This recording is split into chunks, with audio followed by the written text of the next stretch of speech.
Start.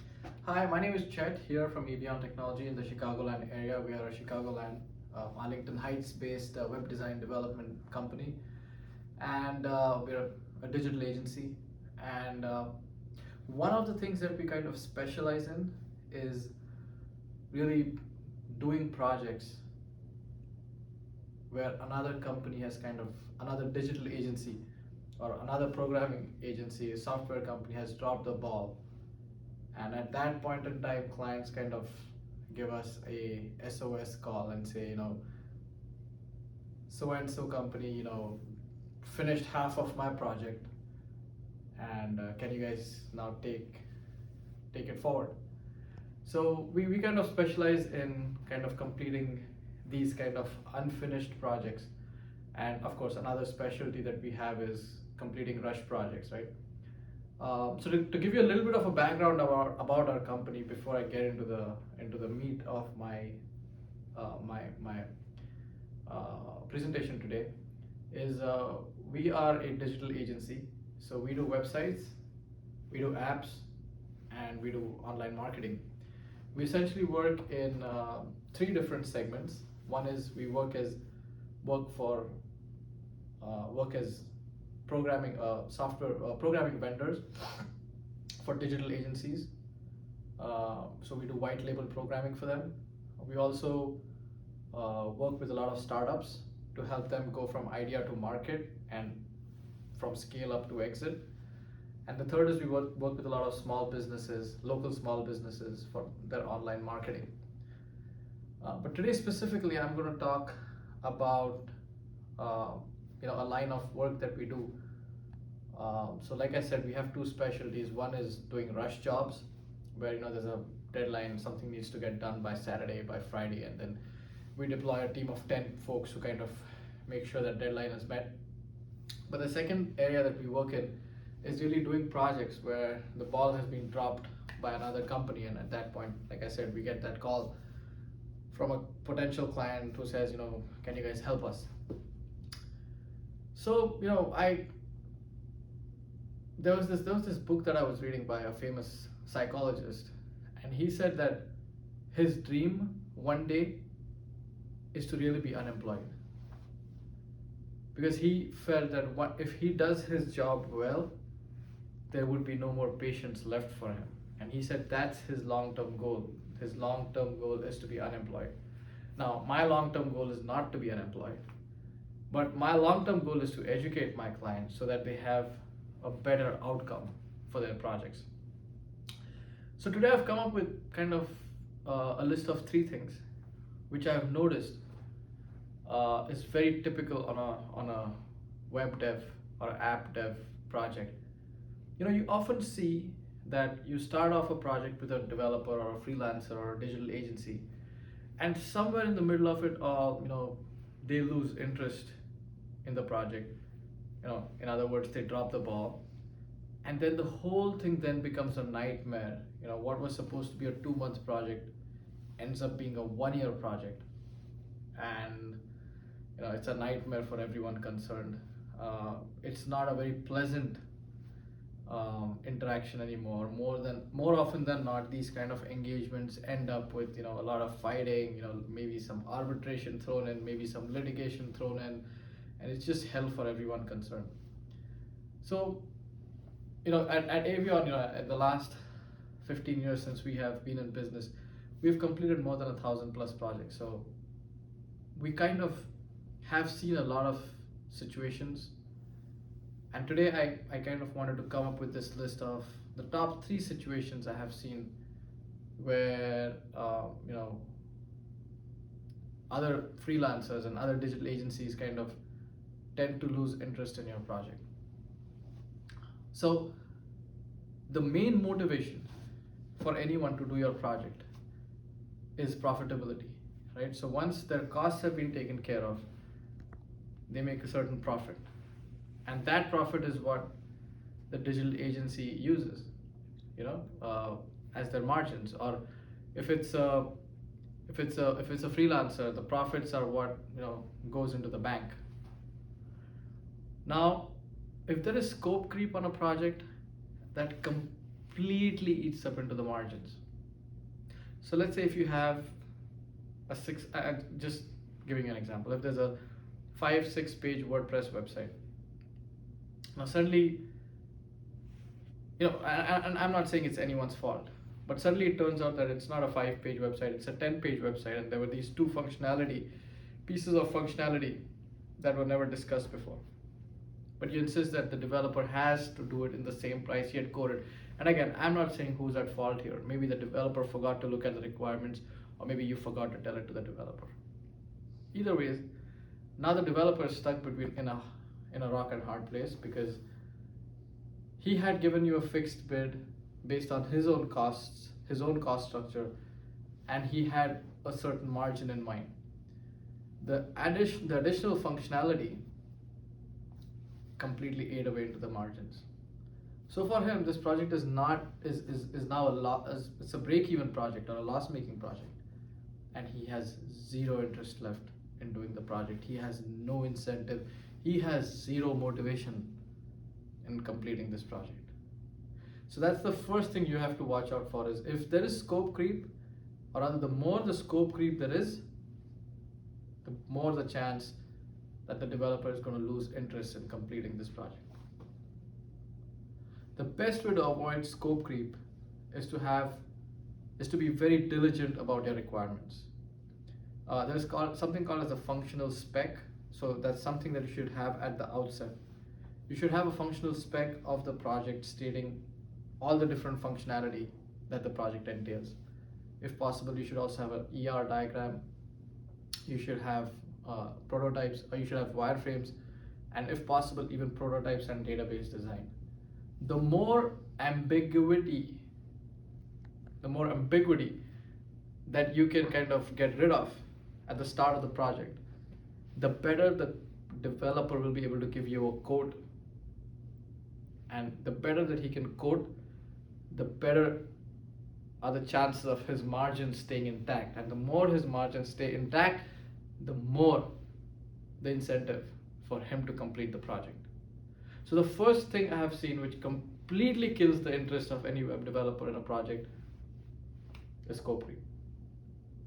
Second, cash flow. So developers are like human beings. They have families, they need to put food on the table, they need to pay for the electricity, they need to pay the utility bills, blah, blah, blah. We know that. Sometimes what happens is that this is a personal project, and suddenly in the middle of the project, you are unavailable for 3 months. Now the developer had certain milestones planned, right? So in this month, he was going to complete the analysis and design. Next month, he was going to complete 25% of the coding. The month after that, he was going to complete 75% of the coding. And the month after that, he was going to complete 100%. He was going to get paid. Excuse me. And that's how he had scheduled his own cash flows. Now, suddenly when you're gone for 3 months, because of whatever reasons, a lot of times there's life happens, right? There's emergencies, parents fall sick, there's weddings to attend. There's tons of things which happen. But for the developer who had planned, those milestones, suddenly now he's in a situation where, his cash flows have gone for a toss. Right? Now this situation is made even worse when you don't communicate to him why you're gone. So he's sending you emails, he's sending you daily updates, he wants your feedback, he wants you to give the feedback so that he can complete the work and he can get paid. He doesn't get any answer for his emails, not even one. So he doesn't even know whether you're going to be back, whether you have abandoned the project, whether he has no clue. So what does he do? Simple. He gets a new project. Remember that in this industry, the person on the other side is also a human being with a family, with bills to pay, with everything that comes along with being a human being. So when you are gone for 3 months, and sometimes without even letting him know that you'll be gone for 3 months, or 2 months, or a month, or 4 weeks, or 3 weeks, whatever it is, he takes on a new project to cover his bills, his cash flow. And then when you come back, your project is priority number 2 for him, or maybe even priority number 3. Now you get upset because you think, why is my project priority number 2 for him? Why is my project priority number three for him? Well, the reason is that he's now taken on additional projects so that he can cover the cash flow, so that he can pay his bills. So the best way is not to be absent, to make sure that uh, the project goes on as it was originally planned. And I understand there's both sides of the story, right? Sometimes developers delay the project, and that affects you because maybe you have a marketing initiative planned around developing the website, and now that the developer is late, your own marketing has taken a hit. And there's so I understand there's both sides of the table, both sides of the story. But today I want to specifically talk about this situation, right? So make sure that things go as planned, and if you are going to be absent for any period of time more than 3 days, make sure your developer knows.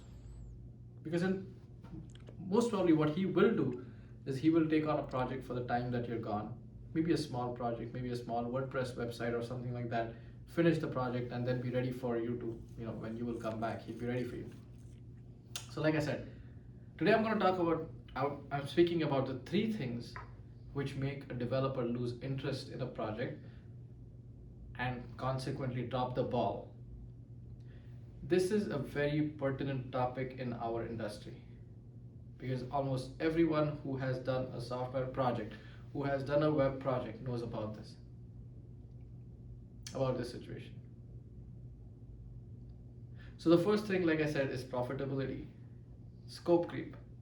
If there is a massive scope creep and it's a fixed fee project, the developer loses his or her margins, they have zero interest in completing the project. The second is if you're absent for a long time, if you're not responding, the developer's cash flow goes for a toss, their planned milestones go for a toss, they lose interest in the project. And then the third thing, and this is again something that I've seen many times, is the nature of our industry is that it is messy, right? That's just how it is. To expect perfection for $1,000 project from someone who's working at $20 an hour, or $5,000 project, or $15,000 project, to expect perfection from them is, I think, unreasonable. I have been on top websites in the world. You talk about Yahoo News, you talk about ABC.com, you talk about CNN, and I have gone to those sites when those sites were down. Now these are multi-million-dollar, billion-dollar companies with insane marketing budgets, and even their websites go down. Even their websites are affected. So to expect that, with your $5,000, $10,000, $15,000 budget, you will be able to achieve perfection, I think that's a completely unreasonable request. Now, what you should do is in your project, you should have a set of core functionalities which should work. Things like registration, things like sign up, maybe if there's a payment gateway, if there's some API which is very necessary for your site to function. Now, if that does not work, absolutely, you should not pay the developer. But you should also be willing to give and take, to have a set of non-core functionalities which you can negotiate with the developer. Developers, right, really hate clients who seek perfection. They hate them because there's a very specific reason for that. Because the problem is perfection is subjective. I have been with clients who are very low maintenance. You show them something, they approve it, they like it, boom, they pay me, and they are on the top of my list. And then there are clients, I call them the wannabe Steve Jobs, who will look at an image, say, oh, this image is not rendering properly in iPhone 8. And then, one of my designers will be sitting there, creating a media query and, writing the CSS just for iPhone 8. And by the way, I'm not getting paid more for this. All of this is expected to be done within that price. So when you have a client like that who's just insanely obsessed with perfection, that's another client that web developers hate. Now, here's my take on this. If you want to be a perfectionist, I'm totally cool with it. But there's a price for perfection. And know that there is a price for perfection. In IT, we have something called as the iron triangle, which is time, cost, and quality. You can have two of these, but you can't have all three of them, right? So if you want high quality work, because essentially that's what perfection is, right? It's high quality work. And if you want it done on time, then you have to sacrifice on cost. You have to pay more. If you want high quality work at the same cost, then you sacrifice on time. Then the developer will, complete that project in 2 years because you're not paying him any more for this perfection. So usually what I say is be reasonable, pay the poor guy. He has a family to feed. And if you are a perfectionist, if you are someone who's going to look at every pixel and be a perfectionist about it, then pay him more as the cost of that perfection. If you see any of the great monuments in the world, the Taj Mahal or the Big Ben in London, it wasn't done on a couple of pennies. There's always a price associated with building something great. So if you want to build something great, be willing to pay that amount. But it's totally unreasonable to expect a developer to build something perfect, for pennies on the dollar. So these are the three things. These are the three pitfalls.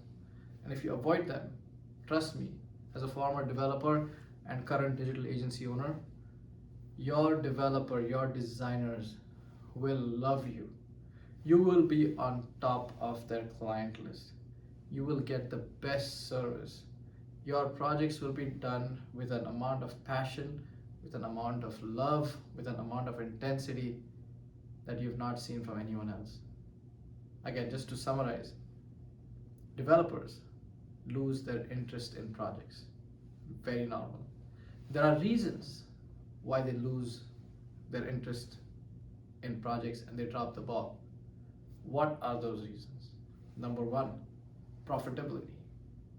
When there's a scope creep and the developer is not making his margins, he or she loses interest in the project. Number two, cash flow. When the developer is not getting paid on time, he has to take on another project to pay his bills. He or she loses interest in your project. And number three, perfection. If you're expecting to build a perfect product for pennies on the dollar, difficult. So I hope you found this insightful. If you did, if you have any comments, give me a shout. These are my coordinates. If you liked it, please like it. If you want to share it, share it. If you want to subscribe to our channel, thank you so much. This is Chet here from Avion Technology here in Arlington Heights in the Chicagoland area. If you have any project, if you want to discuss anything with us, these are my coordinates. Thank you so much. Goodbye.